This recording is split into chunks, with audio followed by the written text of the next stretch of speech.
How you going, guys? Mechanic Shiv here. This is part one. It's a BMW n20 n20a n20b engine. It's a F30 chassis. It's a 2013 320i. And I'll be changing the valve Tronic motor and the eccentric shaft. And just going through how I do things.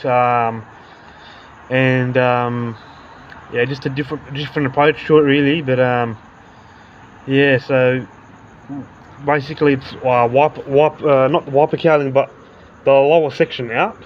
Okay, then there's another section here, so you should know how to do that. Right, and basically I've taken out the coil packs and I've stripped out the wiring harness and I've tucked that underneath. Once again, should know how to do that if you're going to attempt this job. So I've tucked the wires all underneath, and I've stripped out the harness, the ground points, the coil packs. There's a boost solenoid here which is hanging down there.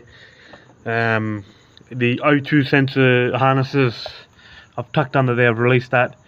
Now I'm just stuck on this part here, so I'm going to take this off. There's a bolt at the back that you got to slowly wheel out, and then my next step will be to take off the high pressure fuel pump, the injection lines, and this common rail. Now these direct injection engines run like a diesel, common rail diesel system. But yeah, just for maximum fuel economy and power. So this car has an issue where you start it up, it won't accelerate. If it does, it'll get up to probably about 1500 RPM in about 2 minutes. And basically the valve Tronic system is like a throttle body as well, but it also changes the cam profile to get high and low speeds. So yeah, we'll be going over how to replace it. This car's done about 160, 180, somewhere around there. Yeah, so this is just an overview of how to do it, of what's expected. I'll be removing this harness here, this PCV line, airbox, intake.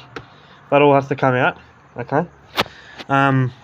Anything connected to the rocker cover. So we're going to be removing the rocker cover. I've ordered gaskets. I've ordered the eccentric shaft. I've ordered the eccentric shaft bearing and the bearing caps.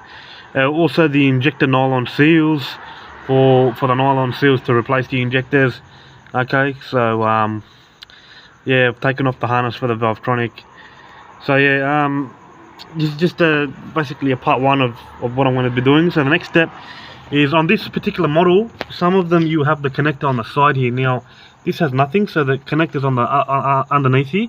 So what I'm going to do is, when I take off this the injection lines, all right, I'm going to be undoing these 4 bolts, lifting up the common rail, and then while it's lifted up I can actually get proper access to underneath here to undo that connector. So I'm going to leave that on for now.